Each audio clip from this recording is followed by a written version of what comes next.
Welcome to the Get Fit with Me, expanding your physical and mental fitness group. This group is for individuals who are ready to expand both their physical and mental fitness while helping and supporting others with similar goals all along the way. So, before we even get started on today's topic, we have a new member in the group, and I want to give her a shout out. Her name is Kelly. Kelly joined us within the last week, and I'm so happy to have her here and part of our community. So welcome, Kelly. For those of you that have been here, make sure you take some time to welcome her. This week, red flags and things to be aware of. Have any of you guys signed up for something that turned out to be what you did not expect? If you're watching on Facebook, drop a yes, no.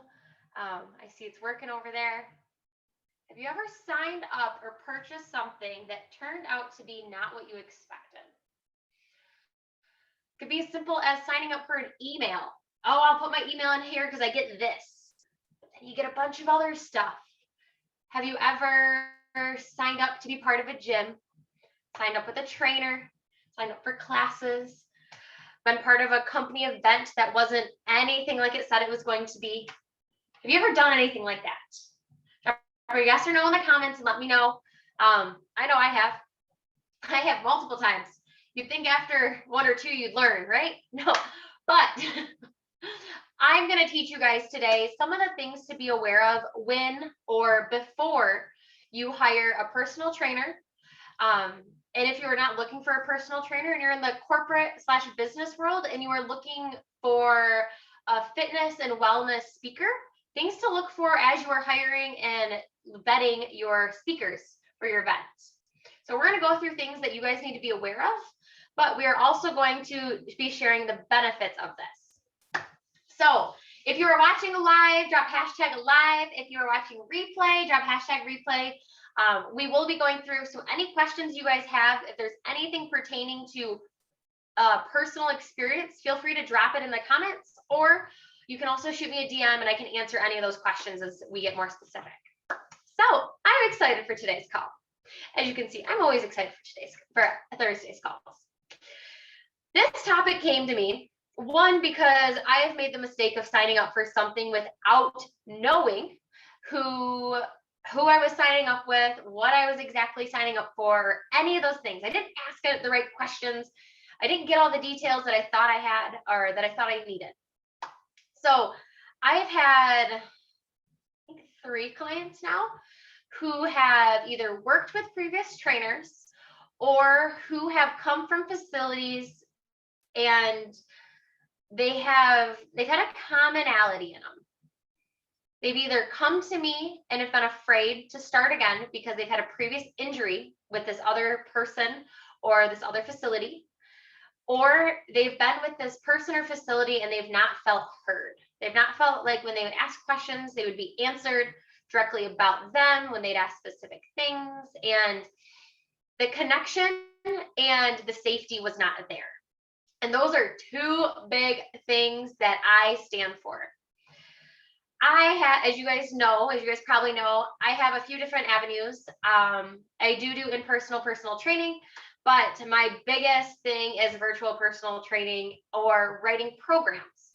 Personal training is outlined as when you are with somebody, when you are with a trainer, either one-on-one or in a small group, no more than 3 people.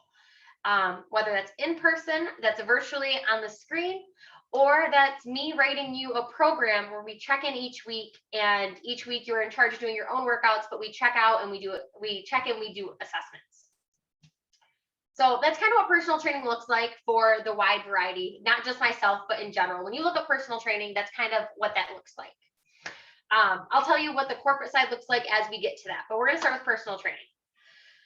So with that being the case, I'm going to tell you some number 1 things to look out for. That'll tell you the benefits, because personal training is amazing. It's so many amazing benefits, but there are things that you need to look out for before you go ahead. So first thing is going to be safety, safety, safety. If you were to ask the trainer you were looking to work with what their number one priority in working with a client is, I would hope they would say proper form and safety to reduce injury. Fortunately, that is not the number one priority in everybody's mind. If that is not a number one priority for your trainer, it probably means that they don't take form very seriously. And some people are fine with that. Me, on the other hand, I want you to be functional your entire life. So you coming in here doing something, you're lifting some dumbbells, you're doing some bicep curls, and then all of a sudden we are increasing weight, and then all of a sudden we feel something because our form's not correct and we didn't correct it three dumbbell sets ago. Yeah, that's an issue. Form is number one priority in my world. So when you are going to work with a trainer, make sure that their number one priority is your form and your safety. Something else to think about when it comes to form and safety is, are they going to do an assessment? So these kind of wrap into one. They're technically two, but I'm wrapping them into one. Before you work with a trainer, you need to think about what type of assessments are done. Everybody moves differently. So if everybody moves differently, there shouldn't be one cookie cutter program. If hello, Jean. Hi. If I'm walking in and my left knee is bugging me, I want my trainer to notice that into each time I walk in. So before you start working with them, there should be an initial assessment to make sure, like, hey, this is where the body is. These are kind of some injuries, some stressors we have. But then each time you see them, your trainer should notice when some of these red flags in your body are popping up. So form and injury prevention, body assessment are the top three. Number 4 is, do they have a certification, or what is their experience? Are they brand new? Do they even have a certification? Did they go to school for this? Things you need to know. You wouldn't walk into a hairdresser if they've never cut hair before and say, hey, dye me up and chop 4 inches off. I'm not doing that. I don't care much about my hair, but I care enough to have somebody that knows how to do it because they're an expert in it. So make sure that they have experience in the field. Make sure they have a certification. You can Google, there is so many different certifications you can have out there as a personal trainer. So you can Google a list if you want to have one. Most likely, if a trainer is part of a gym, if they are part of a gym, they most likely have it. Sometimes it falls through the cracks, but they most likely have the certification. You can always check with the gym. And then the last one is, do the goals that you are trying to reach, has your trainer worked with clients with the same similar goals? I know there's times when I have had a client come to me, somebody has done a referral to me, and I was like, okay, we worked through goals, we started talking, and I realized I wasn't the right fit for them, that I didn't have experience in the areas that they needed.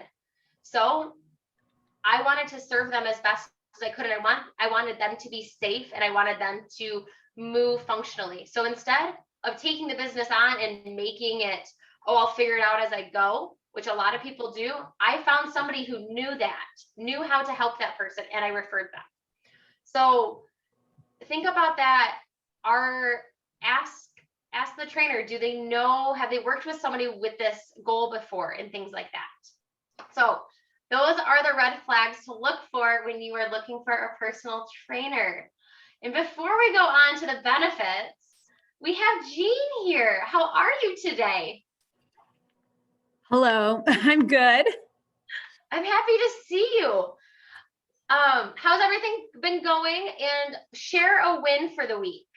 Everything's been going pretty good. As you can see, I'm at work, and I am just trying to get some paperwork done and stuff like that for school and practice and stuff. But I would say my win for the week is I previously, like last week, I kind of was at horse show, and that can get me off on stuff. And I felt pretty good because I was able to go back to my basics of what I should be eating and what I should be having in each meal. And I am back feeling a little better about what I'm eating and stuff like that. So that's good, because even though I got off and on the weekend, I was able to jump back on, and I'm feeling good because I'm getting back into kind of a routine, because I'm a routine kind of person.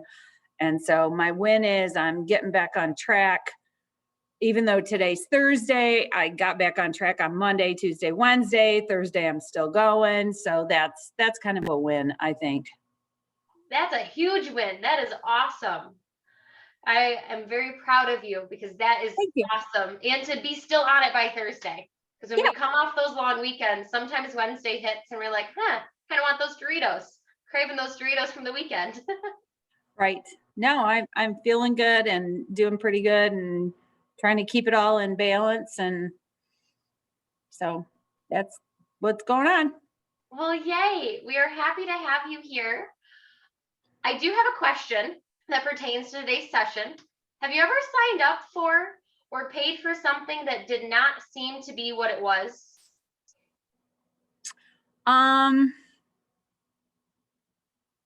Yes. What was Yes, it? I had May to think I about it. Sure. It was the oh shoot, it was the national high school. It was like a viewing account to view sports. And I don't know why. I wanted to have it for the replays, and I paid for it for a month, but I couldn't get the volume to work on the replays, but I could watch anything live without any problems. And I was super disappointed because I tried to email them to get information, see if they could help me, to see what was going on. I don't know if it was my computer or what, and then they didn't respond. So it was super disappointing. I say it was only $10.95, but it was still, gosh, I could have done something else with that $10.95. You know what I mean? Even, Right. so yeah. Well, that's perfect because a lot of times people will hire a trainer or you'll hire somebody to come talk at school maybe, and they don't really show up how they said they were going to. Yeah. So you paying at $10.95, that didn't show up how you wanted it to. And it No. didn't sound like it was very helpful. No. So if there would have been a spot to know like, hey, the recordings don't actually play sound, if that would have been shared in advance, you probably wouldn't have purchased it. No, I wouldn't have. No. So So that was a perfect way to tie into the red flags we were talking about today. yeah. Great experience there. I liked that. Mhm. So when you were coming in, we were talking about the red flags to look for in a personal train when you're hiring somebody. Right. And we work together, and for me, form is the number one thing. I don't care how much weight you move, but if you don't do it correctly, you're not adding more. I don't care how many reps or what weight you have. And that is really the number one priority. I want you or anybody else who is watching the live or the replay right now. Hey, Prague, I see you there. To know if your trainer doesn't care about form, that's going to lead to injury. So same with a horse riding trainer, someone who is training your horse, if they don't care really about how the horse moves and just getting the job done, there's going to be an injury there eventually. If we're not working on the right things. Yep. So now that we've talked about the red flags, let's talk about the benefits of a trainer. So I think the best thing is, one, you get to work with somebody who has motivation, who has the extra motivation and accountability to be there with you. If you have somebody that you know you are committing to, you're going to show up. You're going to show up. And even when you don't want to be there, your trainer is going to be there. They're going to have the energy. They're going to be able to help get you through that crappy day you're feeling.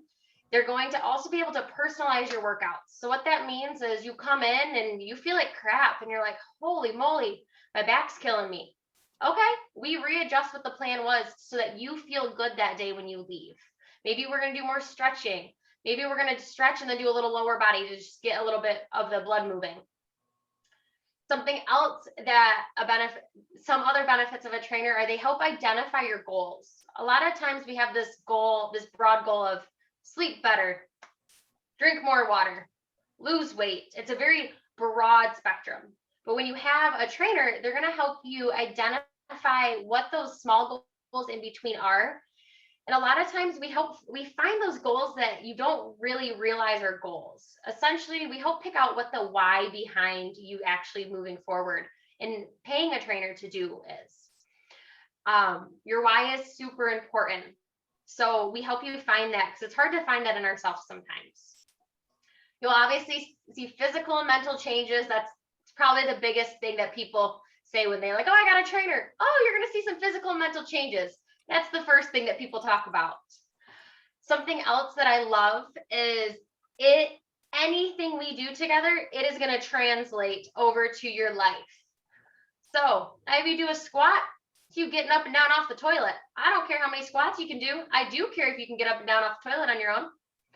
Did you fall in the bathtub? You fall outside?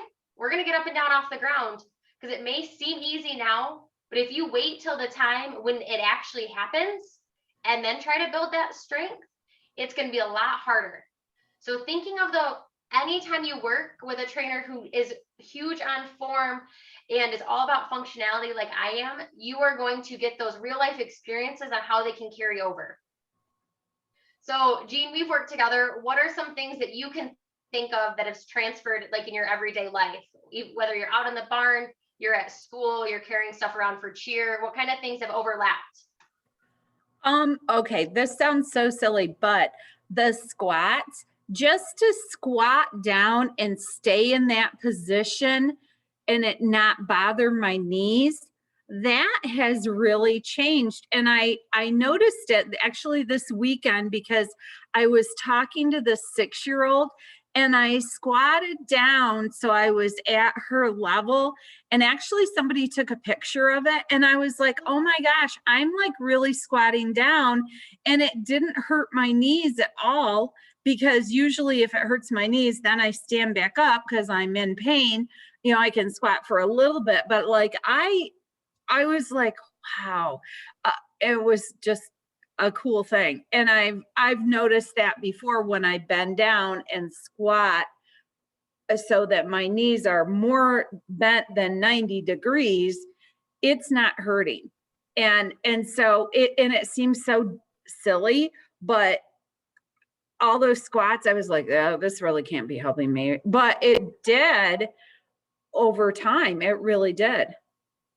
That's awesome. That is, I saw that picture. It was adorable. And you're right. The fact that something small like just squatting can make that big of an impact, that you can kneel down, that you can squat down and talk to a 6-year-old for X amount of time and it not bother your knees. That's awesome. Yeah, I was surprised. That is awesome. I am so happy to hear that.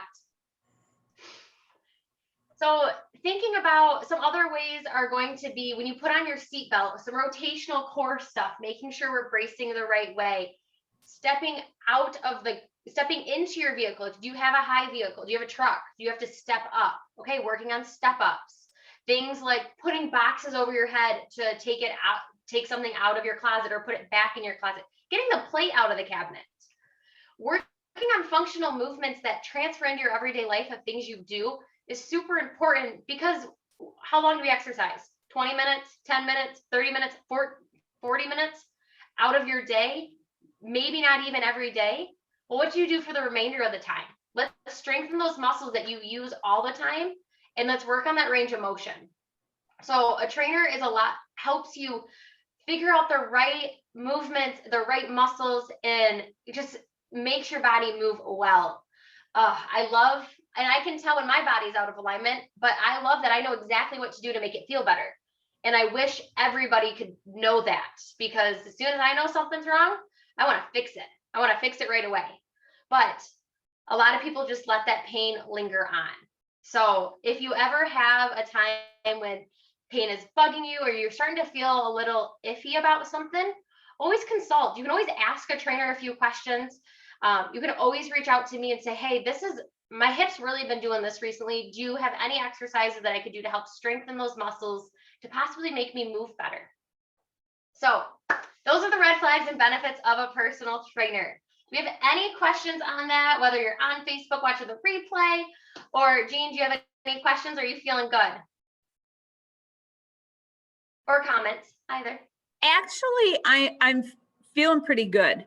And yeah, it is funny because doing the exercise classes with you, my body, just like even when I did a sit up and I would lay back, my back and shoulder would kind of crack, like it would go into alignment at, when I did like the first two of them.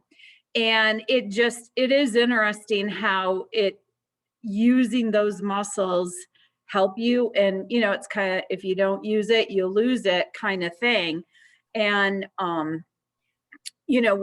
when you talked about, there's mental and physical changes, the mental, I think when you say physical changes, everybody automatically thinks about, oh, you're going to lose weight quick or something like that. And that really didn't happen with me, but it has. It's just been super slow.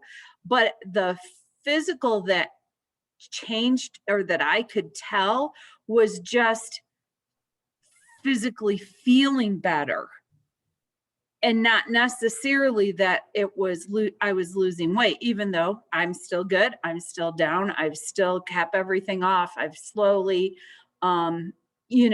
still slow, but that's good.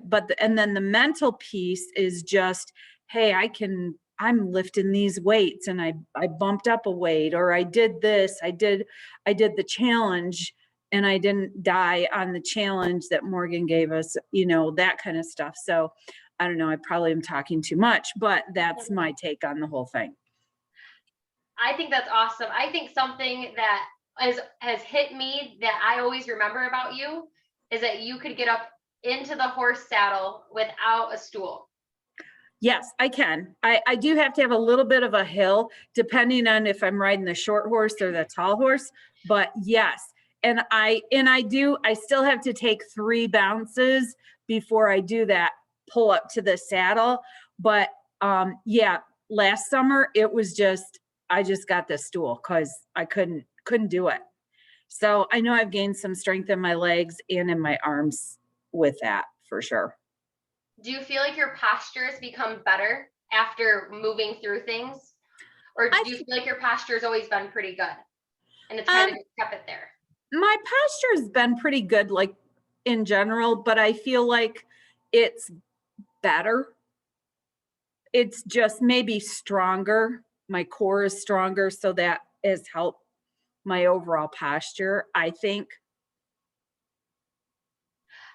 I think posture, we don't think about it, but I know if I've done too much, if I haven't done enough in 1 week, meaning I haven't been intentional about my movement, whether it be strength training, stretching, cardio, I feel more this than this.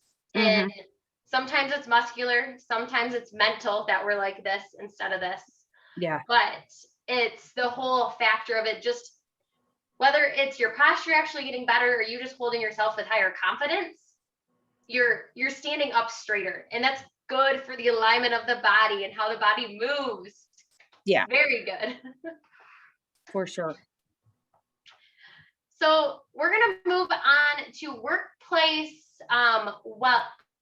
so I call them workplace wellness workshops. It's the 3 W's. It's also, you probably know it as employee wellness or corporate wellness, or anything that the company you work for, if they offer some sort of wellness program, sometimes that will include a speaker coming in. Maybe certain companies hire a trainer to come in and do classes.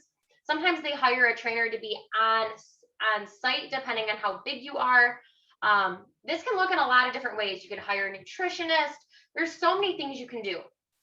So this is the other avenue that I work in. I love corporate wellness. I've changed the name because corporate sometimes is a very big name, and I wanted to sound more, I don't know why. I changed it. I liked it. So workplace wellness workshops, because I want you to be moving. I want you to be doing something. I don't want you to sit there and listen to me. We're going to move. We're going to do things. So when you are looking, if you are in a business or you are an advocate for the business to help bring these types of people in, that's who I'm speaking to right now. And if you're just part of a business or a company and you're like, oh, we should have that, this is great for you to take to the person that advocates for this type of cool employee benefit. So we're talking about some red flags when you are going to hire a speaker or a trainer. You should always look back at the beginning of this clip when we talked about personal trainers. But when you're hiring a speaker, you kind of want to treat them as another employee that you're going to hire. So that's kind of how I like to think about it. So when I am talking to a company about, hey, I'd love to come in and do some wellness talks with you guys, I'd like to do a workshop, I hold myself as if I'm interviewing to be part of their company, because they are the ones choosing to hire me. So if you are on the hiring side, I want you to think about that. What are things you look for when it comes to hiring an employee? Things that I like to tell people to think about are, when you are talking to the speaker, do they take time to ask more in-depth questions? Meaning, how many employees do you have? What types of activities do they do? What does their daily routine look like? So do they sit at a desk all the time? Are they in a vehicle? What does the day-to-day look like for them? What are some pain points you've heard your employees talk about? If the speaker or the trainer or whoever you're talking to does not ask questions, that should be a number one red flag. We as speakers who love to talk about wellness and who are experts in the field need to know background so that we can serve you as best as we can. So if you are talking to somebody and they are not asking follow-up questions, red flag number one. Something else is, I have a whole list of things that I can speak about. I have a whole list of things that I have spoke about.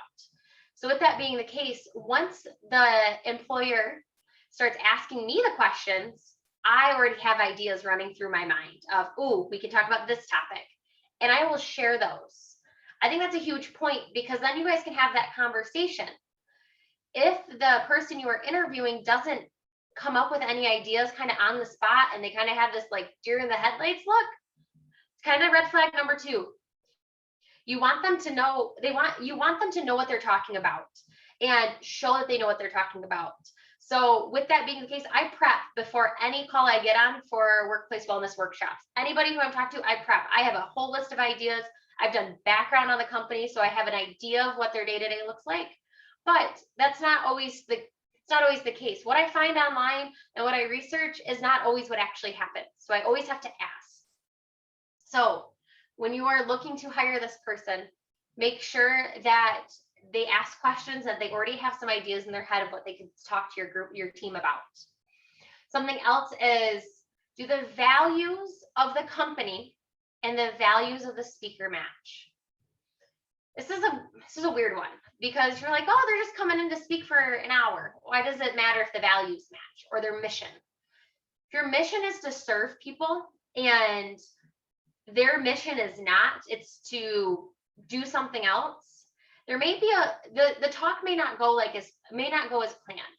So your mission and your vision should kind of be in aligned with that, so that the team is all on the same page and that everyone as a whole gets a good experience out of it and they're not left kind of wondering different things. Another big thing, when you're communicating with this person, are they communicating well? Are they responding with punctuation? Are they speaking well on the phone? Are they using abrasive words? Are they feeling like it's a waste of their time, or it's not a necessity, or you're low on the list? If your conversations feel like that, that is another red flag. You are hiring them. They should come off as super, super, super professional. And if they don't, that's a red flag, because if they're acting like that through communication, imagine how they're going to be on your stage, speaking to your team members, showing their expertise in a way that you may not condone. Last thing is the presentation style. So I think this this is something that is a skill for many people. Is, have you ever been to a conference and you're all just sitting there and you're just like, holy moly, this conference is taking forever. But the speaker comes in and like energizes you guys and gets you going. Yes, that is the feeling that you are going to have teams that love that. Maybe your team loves when they're pepped up. Maybe your team hates it and they're like, oh my gosh, get this person off the stage now. Whatever version it is, ask the speaker, how do you usually come into your room? Do you try to match the energy of my teammates, or do you kind of raise it up to get everybody moving? Preferably, I like to have people up and moving and engaged. I want the engagement. I want them to engage, but I also want them to feel comfortable. So if I know the environment is more of a mellow, I'm not going to come in all, I'm going to come in. I'm just going to come in as myself. I'm not going to go over and above with the excitement as if you're on a huge stage. I'm going to come in on their level and get comfortable. So how does that speaker usually come into a room? It's another great question to ask, because it's never good when the speaker comes in on a whole new level and throws off the dynamic. So those are some red flags to look for when you are looking to hire a speaker, a trainer, whatever it may be, to come talk to your team about health and wellness. This is a huge employee benefit that a lot of people are moving towards if they haven't already, whether you are a big corporation or you are a small mom and pop shop in town. Providing your employees with the benefits, such as promoting health and wellness, helps on your end, but it also helps on their end. So things to look for are always look for the experience. Have they had experience? That's kind of just like if you're hiring, look at their resume, ask, hey, how many speakings have you done? Like I said, treat them as if you were hiring them. What types of topics have you spoke on in the past? This is where if they don't come up with the ideas on the spot, they probably haven't talked about much. If they ask to learn more about the employee, that is a huge yes. That is a huge green flag. Let's go, because you want them to ask questions. You want them to get to know your team so that your team gets the most benefit out of this. Something else that's little perks that I do that I know companies have loved in the past, and if you haven't tried these when you're hiring, I do suggest asking the people, whether you are a person in my position or you're the person hiring me, send out a questionnaire to kind of get some input. Sometimes companies, when I send them out, they won't send them to their teammates. They'll kind of just create one general and send it back. And sometimes they will send it out to each individual teammate. And I love that because I get some personal responses of, oh, I'm really struggling with the neck pain on the left side today. Great. We're going to make sure to address that in our topic. We're going to try to address some of those pain points and some of those aches and pains that we have. And if I know those beforehand, I can be more specific and I can really help those individuals. I can help them on the spot, but if I can prep for that, we can make sure we have time to fit that in. So look for all the above and beyond that the speaker goes to get your attention, because those are things you want from the person in front of your stage. Telling your teammates that health and wellness is important, that it's important for their health, which is important for the company's health.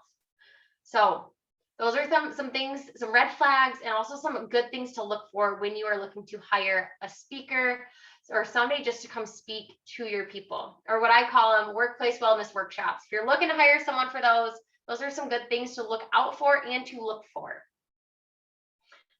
So those are the red flags and the things to look out for the personal training and the workplace wellness workshops. Do we have any questions on either of those topics?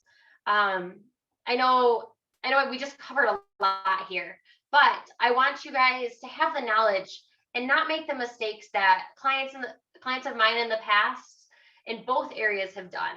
They've had bad experiences, and too many bad experiences lead to not wanting to try it again. And I understand that, and I don't want you guys to fall into that, because health and wellness is such a key factor in longevity and functionality and overall life and being. So I want to know from you guys, I want to know, what are your two biggest takeaways from today's call? It can be anything such as, oh, I'm going to note that red flag, or, oh, I did like that. I had somebody that did that's good to know. That was a good thing. It can be, oh, I want to try personal training. Oh, maybe my company should do workplace wellness workshops. Drop in the comments what your 2 takeaways were from today's call. And then I'm going to share some reminders. Jean, if you are there, jump on and let me know. Hello. Perfect. What are your 2 takeaways from today's call? I think one, just to remember that the personal trainer is working for you. And if you don't think they're a good fit, you have to, even if they're not willing to say they're not a good fit, you have to be willing to say, you know, this just isn't working out for me, kind of thing. And I think that's hard because we think, oh, every personal trainer is good for you, but every personal trainer focuses on different things. So that may not be what you're looking for.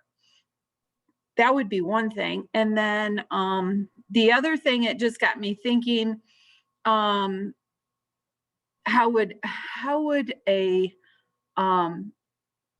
personal trainer speak at where I work, like at a high school? What would that look like? I'm not sure. Well, I know we're not quite in a position to do that this year with our finances, but still, I think that might be interesting. So those are my 2 thoughts. That is perfect, because you're right. We like to think trainers are kind of this general, like, oh, they can help everybody. But really, we are specific to certain things and your goals and your injuries and what you want to achieve. And you're right. If you feel it's not a good fit, trust your gut. Said this a lot this week. Trust your gut on it. If it doesn't feel right, if your personalities don't mesh, if you feel like you're not getting the help you need, and you've had the conversation and you feel like you're not being heard, there's no need to continue. Find somebody else, ask for a referral. I've seen people where they will say, hey, I still want to stay with this gym. They'll go to the manager, so that the manager has to have that tougher conversation, because it can be hard if you've built a relationship with somebody. If you're at a gym, you can always say, hey, I'm really struggling with this trainer. Do you have somebody else you can transfer me to? Sometimes gyms are accepting, sometimes they aren't. But if you're nervous to have that conversation, that's a great way to go about that. When it comes to speaking at a school, that is a great question. Can I ask a follow-up question on that? Are you thinking more for faculty and administrators, or are you thinking for student body, faculty, administrators as a whole? I was just thinking for faculty and administrators. So it could look a variety of ways. It depends on what type of, do you want something that's more involved, where you go through something that's like, hey, we're all going to be in the gym together, we're all going to be moving together?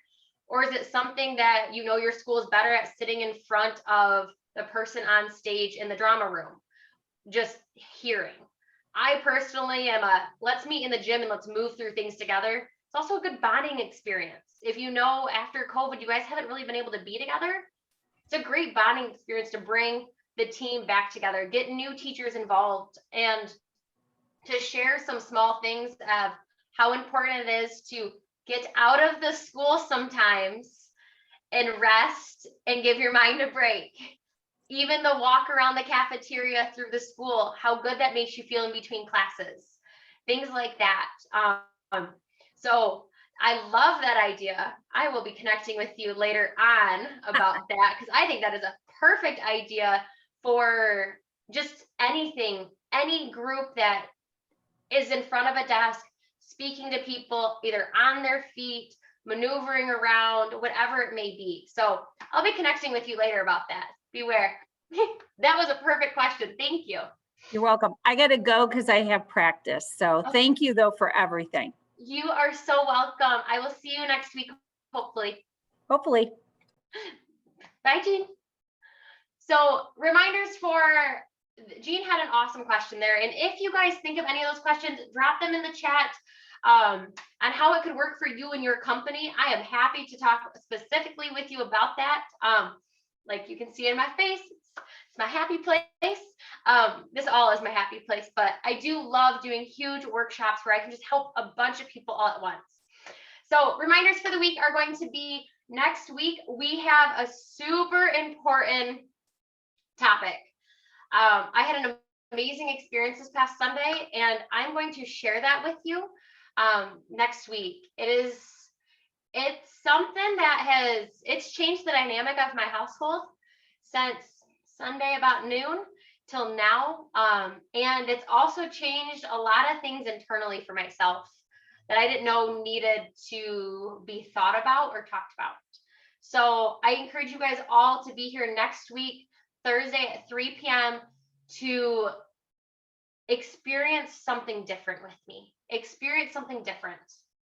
And as always, you get the most out of these calls when you jump on, you click the link above and you jump into this call. Because like you see, when Jean was here, she got to ask specific questions.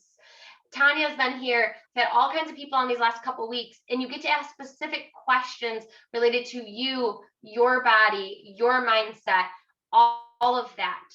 So instead of just being generic and me trying to get specific for you, you get that specific coaching and help that sometimes we are always looking for. So other than that, classes are still on Monday and Wednesday, 12 to 12:30, and Thursday, 5:10 to 5:40. If you guys have any other questions, please reach out and let me know. I am here to help and support you guys any way that I can. I will see you guys next Thursday and enjoy your weekend. Happy Thursday.